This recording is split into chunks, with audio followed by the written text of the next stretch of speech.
করছি কথা বলে। এটা হচ্ছে আমাদের রেস্টুরেন্টে একটা আপু আসছিল, ঠিক আছে? বাসা সম্ভবত আজিমপুর। ওনারা অনেক কয়েকজন বান্ধবী মিলে আসছিল। তো একটা লম্বা চড়া সুন্দরী আপুরই বোধ হয় এই বইটা, উনি হয়তো ভুল করে রেখে গেছে। এটা হচ্ছে এইচএসসি স্পেশাল সাপ্লিমেন্টর, মানে একটা ইংরেজি বই। তো উনি রেখে যাওয়ার পর আমি কয়েকজনকে খুঁজছি, কিন্তু কাউকে পাইনি যে এই বইটা কার। তো আমি আপুর উদ্দেশ্যে আসলে ভিডিওটা করলাম। যদি আপু এই ভিডিওটা দেখেন তাহলে আপনি অবশ্যই অবশ্যই আপনার বইটা নিয়ে যাবেন। আর যদি আজিমপুরে কারো জানার মতে যে কেউ এই বইটা হারাই ফেলছে, কেউ কারো কাছে খুঁজে, সে যদি জানেন তাহলে আমাদের কাছ থেকে আমাদের গল্পকুঠি রেস্টুরেন্ট সিঙ্গার পৌরসভার সিঙ্গার গার্লস স্কুলের অপর সাইডে আমার রেস্টুরেন্ট থেকে এসে বইটা কালেক্ট করবেন।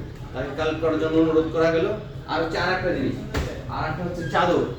একটা আপু চাদর, এটা হচ্ছে রাস্তায় ফেলে গেছে, ঠিক আছে? সম্ভবত উনি বরকা পরা ছিল, এভাবে পড়েছিল, ঠিক আছে? বরকা পরার কারণে এই দিক পড়ে গেছে। তো এই চাদরটা রয়ে গেছে আমার রেস্টুরেন্টে। তো আপনাকে আমি অনুরোধ করবো, যদি আমার ভিডিও বা কোনো কারণে আপনি জেনে থাকেন যে আপনার চাদর হারিয়ে গেছে, তো আমার রেস্টুরেন্টে এসে এই চাদরটা নিয়ে নেবেন, ঠিক আছে?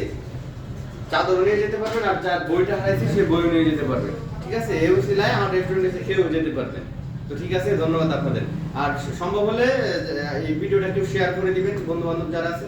তাহলে হবে কি, যার জিনিসটা হারিয়ে গেছে তার সামনে গেলে হয়তো সেই জিনিসটা খুঁজে পাবে। ধন্যবাদ।